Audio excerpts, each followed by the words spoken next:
दोस्तों, मैं आपको सुना रहा हूं अपनी मंडली की सदस्य रश्मि कुलश्रेष्ठ की लिखी कहानी अधूरा सा कुछ। इस कहानी में अब तक आपने सुना दिवाकर की छोटी बहन नमिता 35 साल की है और एक बार सगाई टूटने के बाद उसने शादी ना करने का फैसला लिया था। दिवाकर चाहता है कि उसकी बहन की शादी हो, परिवार बसे। अब आगे। बाहर वाले कमरे में एक छोटी सी नुमाइश लगी थी। बेटा खिलौनों से खेल रहा था और सुजाता बार बार शॉपिंग का सामान खोलकर देख रही थी।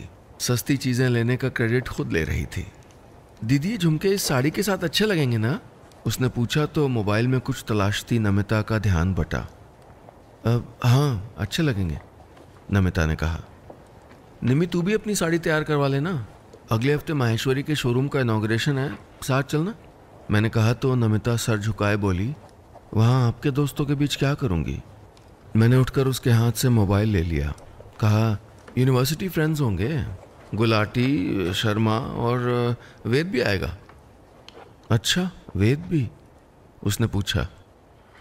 मैं नहीं जा रही, सब पूछते हैं तो अच्छा नहीं लगता, कहकर उसने मेरे हाथ से मोबाइल लिया और उसी में डूब गई। सब क्या पूछते हैं, क्या अच्छा नहीं लगता, जानता था मैं। वही एक शादी का सवाल। जाने क्यों शादी हमारी सोसाइटी का सबसे बर्निंग इशू होता है। लड़की ने 30 की उम्र पार करके भी शादी नहीं की तो उसका धरती पे आना व्यर्थ। उस रोज के बाद मैंने दोबारा उससे नहीं पूछा कि जाएगी या नहीं। दोस्तों, उम्मीद है आपको कहानी पसंद आ रही होगी। इस सेगमेंट के एंड में ऊपर एक विंडो दिखेगी जिसको दबाकर आप सीधे अगला सेगमेंट सुन सकते हैं। और हाँ, अगर अपनी बात मुझ तक पहुंचाना चाहते हैं तो फेसबुक या इंस्टाग्राम पर हमारे ऑफिशियल पेज पर आइए, यूट्यूब पर हमारे ऑफिशियल चैनल पर आइए। तीनों जगह आप टाइप करिएगा नीलेश मिश्रा, NEELESHMISRA। साथ में वेरिफिकेशन का ब्लू टिक भी मिलेगा जिससे आप जान पाएंगे कि यही असली पेज या चैनल है। और हाँ, अगर आप ट्विटर पर हैं तो मेरा हैंडल है नीलेश मिश्रा।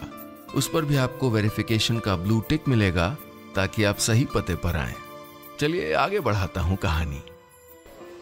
अमीर निशा मार्केट में शोरूम था उसका। वहां आए पुराने दोस्तों से मिलकर अच्छा लग रहा था।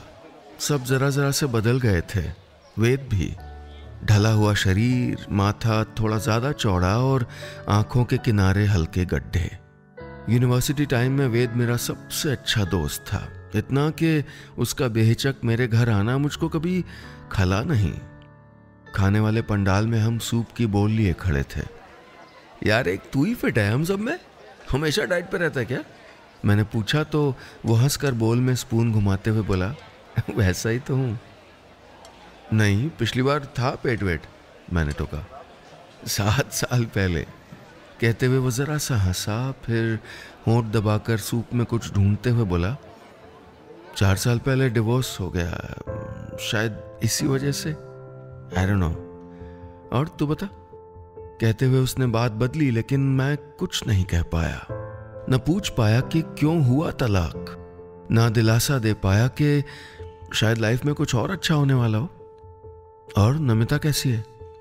मानी वो शादी के लिए? उसने पूछा तो मैंने ना में गर्दन हिला दी।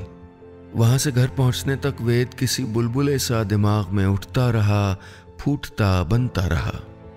बीते 4 साल में 14-15 बार बात हुई थी हमारी, लेकिन कभी उसने बताया नहीं कि शायद तकलीफ न बांटना चाहता हो। और कैसी रही पार्टी? घर पहुंचते ही नमिता ने पूछा। सोफे पर बैठकर जूते खोलते हुए मैंने हौले से कहा, बढ़िया ही रही। आवाज से तो नहीं लग रहा। मेरी आवाज की उदासी पकड़ ली उसने। जूते में मोजे फंसाते हुए मैंने उसको देखा। वेद के तलाक की सुनकर अच्छा नहीं लगा। तलाक उसका? लेकिन क्यों? उसके होंठ बुदबुदाए, एक बेचैनी उतरने लगी उस पर। देख रहा था मैं।